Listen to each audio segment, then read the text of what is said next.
Well, howdy, nearly senior citizen here. Greetings, boys and girls, and welcome to this. This is possibly hear the birds singing outside, and it's a little bit lighter than normal. It's changing seasons, and we're heading like farther away from the sun, but with the axial tilt, the sun has to travel through less atmosphere. So thumbs up for that, very good thing. And it's late, it's 7:18. I'm finding it harder and harder to start on time. The pressures of everything that's happening with the pandemic and everything in the US with the bloody elections and the Trumpists. Oh, the pressures. I'm still at least 9,000 steps ahead of where I used to be. I used to be 10,000 steps, but we're all losing a little ground, and it's survival mode. Hunker down.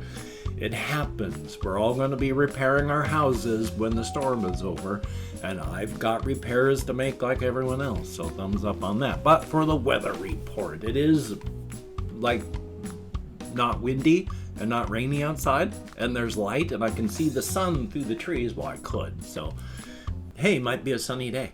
Thumbs up on that. Hopefully a thumbs up on that. Well, hopefully, yeah. So I've got a fair amount of things written down on my topics list for breadcrumbs because it's a late start, my brain, and fun. So let me check on the first thing on my topics list. Well, actually, I gotta say this one. My housemates, they do watch movies, and they rent movies because, hey, the pandemic and all that. They saw the trailer for the movie, I can't remember what the hell it's called, but it's the Five Nights at Freddy's ripoff with Nicolas Cage. And they showed it to me last night, and they're going to rent it when it comes out on demand, and we're all going to watch it. And I have to say, it looks pretty good. I was surprised.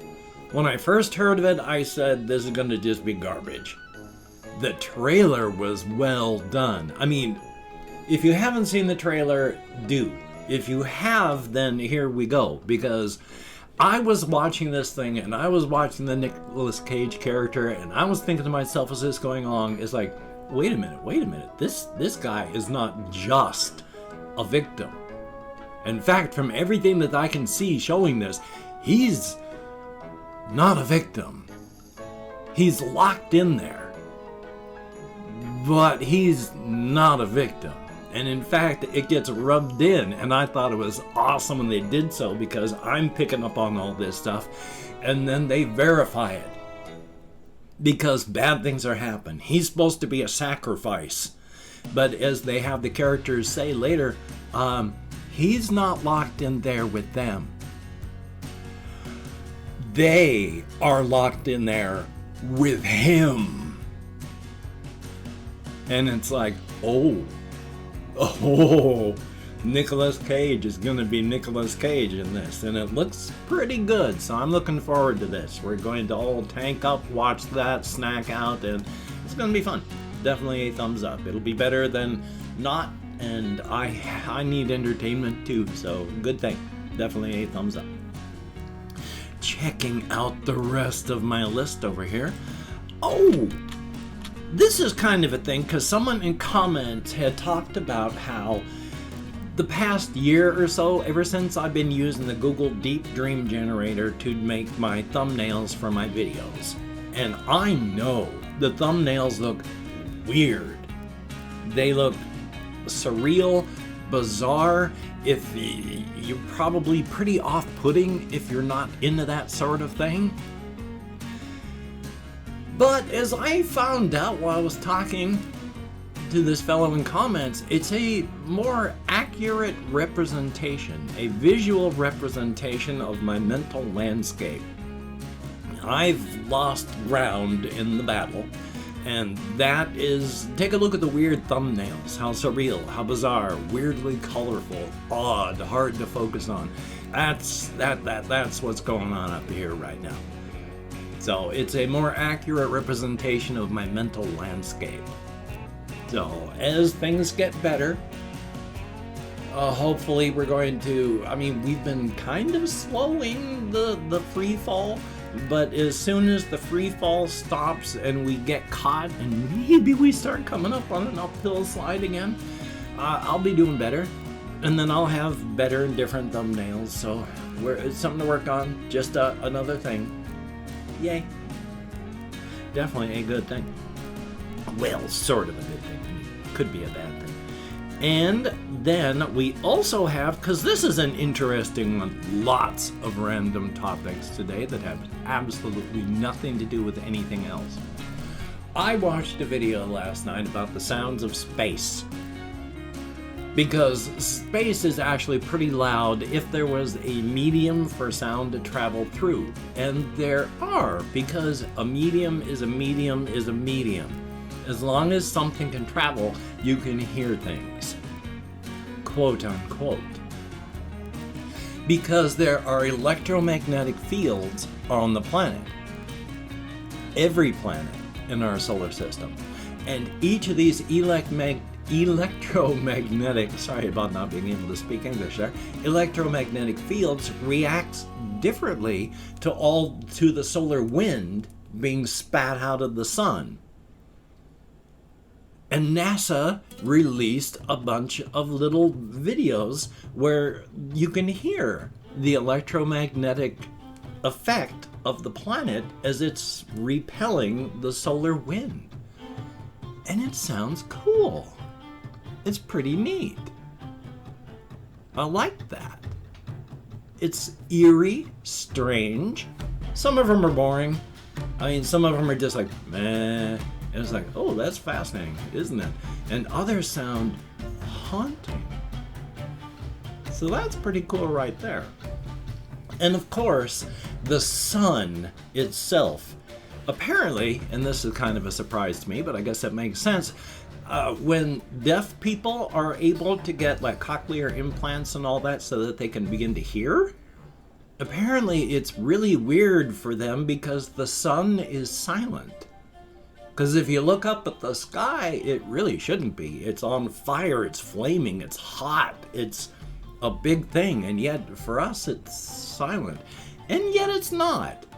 Because it does have a noise, and if we could hear it properly, if we had the proper senses for it, it sounds like a motorcycle roaring at 120 decibels. 120 decibels are hard. When you've got like an ambulance or a firefighting vehicle passing by you with sirens going, that's about 120 decibels, 120 to, like 140. I have to block my ears because it's so bloody painful. That's how loud the sun would be. Thumbs up. So it would be screaming at us from the sky. We would all be deaf. So it's probably a good thing that we can't hear it. One thing though, hopefully I've got this, well, not now, but maybe a short picture of it, because they figured out how to sonify. It's another way of interpreting data. NASA uses sonify, where they use sound instead of just visuals. They'll run like a timeline over a picture, and then it plays sound according to what they see. Hopefully, I've got that here, and I'm going to show like just a few seconds of it, so I'll shut up so it does that.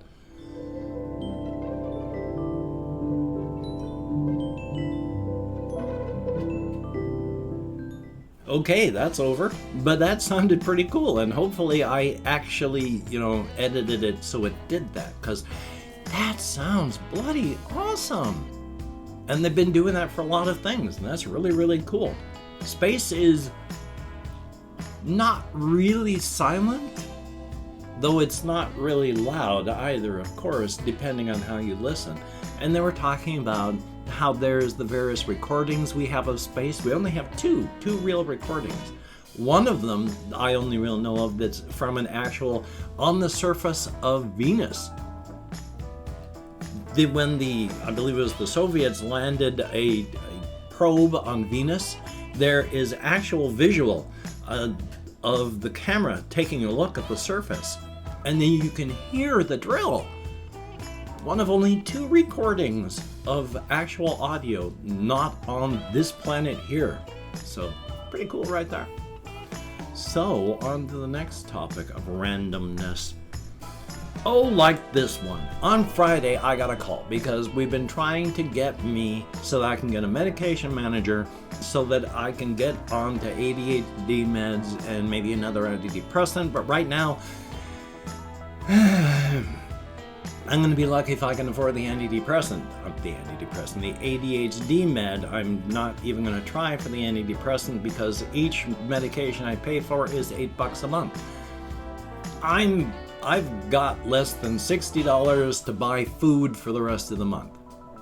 I mean, Russian Timing has updated their Patreon thing to give me a little bit more, and it is so nice of absolutely each and every one of you that is helping me out in any way possible. Thank you. I'm going to at least get that. I'm going to have to eat less, which I can afford.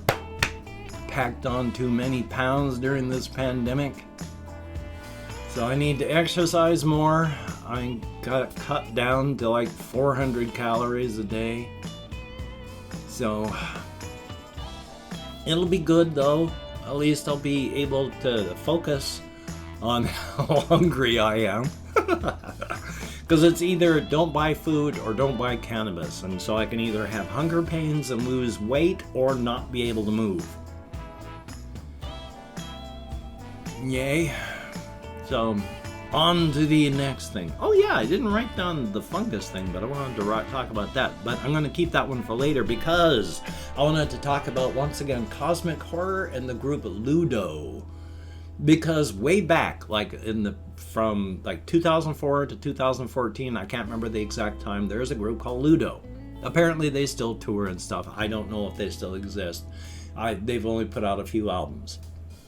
But they dealt with cosmic horror quite a bit. And they have one song that I've talked about how cosmic horror does not have to be huge. It can be minor. And there is a cosmic horror movie where these tourists get stuck down like in a South American state, and there's a ruin, South America, something like that. And they go to examine a ruin. And once they get there, the natives do not allow them to leave. And when I say natives, I just mean people that live in the area, people that are native to the area. They do not allow them to leave. They're not primitives or anything like that. You know, they live in the world. But once the tourists are on that ruin, they can't leave. They will shoot them if they try to leave. And they discover that there is some sort of hideous plant intelligence in the ruin. And it's just taking its time, infecting them, picking them off, killing them, and eating them. And in the end, they all die. And that's a cosmic horror story. Because it's something that we don't understand and comprehend, existing in a fashion we're not sure of, with little or no regard for human safety. And who knows, if they don't give it sacrifices, maybe it comes out of the ruin. That would be bad. But Ludo sings about stuff like that. And in fact, there's one song called Lake Ponchar Train, which deals with destiny and fate and what is seen, because it's a song about three guys driving up out of Missouri and into Louisiana. But the weather's bad, there's a storm coming up, and things are weird. They keep hearing all this weird stuff on the radio about Lake Ponchar Train, about how you need to go to Lake Ponchar Train, rest your soul, feed your brain, and see everything the water can be. And they end up stopping at a restaurant because they need food. Two of them have crawfish, one has chicken. As they're leaving, this guy comes up out of the swamp and starts beating on their car, yelling, "Come down to Lake Ponchar Train." And it eventually ties down to, of course, come on down to Lake Ponchar Train and you can see everything the water can be. So they leave quickly, as fast as they could, but the storm is getting worse and they're taking detours through the woods and they can't see the road because the rain's so hard, and finally the car stops and there's a sign and they're at Lake Ponchar Train. And as he describes it, the waves are dancing in time. The crayfish are dancing and screaming.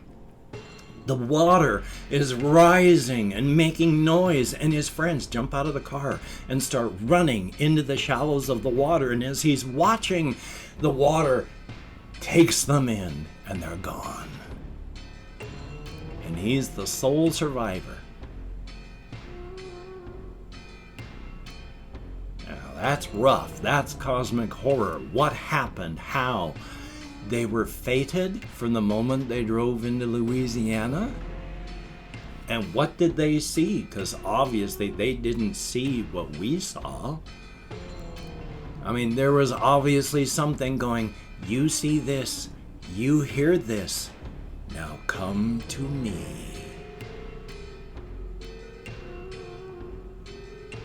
And I've opened up 24 hours worth of comments in my community tab. I'm going to go through and thank 20 to 25 people for having left me a comment. I'm not reading the comments right now. I'm just thanking you for having left a comment. Good, bad, and different. You took the time. You expended the calories. Thank you very much. If I mispronounce the username, no disrespect is intended. I'm an American English speaker, and even though I count American Sign Language on the fingers of this hand with my depression, fibro, ADHD, mourning, and more, I'm sometimes lucky I can remember what day of the week it is. So, we have CyberRash 3000, thumbs up. Franklin Clinton, greatly appreciated. Johnny Spickle, thumbs up. Manga Kong DK, thumbs up. Don't eat the fish, me, greatly appreciated. Confused Owl 29, good to see you back in the comments. Zebulon 8, thumbs up and thank you. Sagicornicus Star Crash, I like the name. And then we have Captain Doggo, greatly appreciated. Henoik, thumbs up. Young Prince, greatly appreciated. Jake Hodder, thumbs up. Nerd, good to see you back in the comments. And then we have Gabriel Lombardo, thumbs up. Ben B, greatly appreciated. Thumbs up. Colin Reisner, greatly appreciated. Cads Humphrey, thumbs up and thank you. The Wusky, greatly appreciated. Shloom, thumbs up and thank you.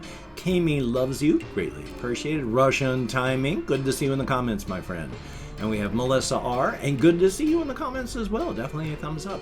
Newer with a smile, thumbs up. And Crazy A, greatly appreciated. Each and every one of you. You get me out of my head, into the world, dealing with real people, if only in text, and that's a very good thing. So some thumbs up, and thank you. If you could check out my various links down below, he said, unable to control his hands. I have Twitter, Facebook, Patreon.com. If you could become a Patreon.com patron, like one of these beautiful and awesome people, that would be beautiful and awesome. And if you'd like to help me out financially without sending money through the patronage, I have a PayPal link down below. If you'd like to help me out without sending money at all, I have an Amazon wishlist link as well. Things like cat food, hamster bedding, silly things, not silly things. If you could check it out, that would be very cool. Do not feel obligated. I do not feel entitled. And if you cannot donate, or you simply do not donate, I take all good wishes and I deposit them in the bank of my heart, where I draw interest. So thank you very much. If you can toss me a like, I appreciate all the positive validation I get from my existence. And of course, if you could hit the notification bell on the subscription button, that would be very, very cool. A definite thumbs up. Well, I got phone calls I need to try and make today. I got a video I need to record, edit, and render, so I'm going to be pretty busy. Definitely a thumbs up on that. Hopefully you are going to be busy in a creative way as well. The lobster hat-wearing duckhead of judgment suffers from a surplus of scorn. It is ready, not eager, but ready, to cast that scorn upon those it finds disappointing. Its mockery is severe. Do not disappoint the lobster hat-wearing duckhead of judgment. It suffers from a surplus of scorn. And of course, Black Lives Matter. I mean, good golly, Miss Molly. And please, please, please stay as safe and creative as you can right now. So if you have to go out, wear a mask, wash your hands, try not to touch your face. Please practice your social distancing. And if you don't have to go out, please don't. Hokey smokes. Hokey smokes. In the US here, we still are just surrounded by all these political officials that keep saying, this is just a hoax. It's not dangerous at all. And then 2 weeks later, they die because they got it and it killed them. Please, be smarter than that. So, you take care. Have a great day today. I will see you on the flip side, my friend. And that is a very good thing.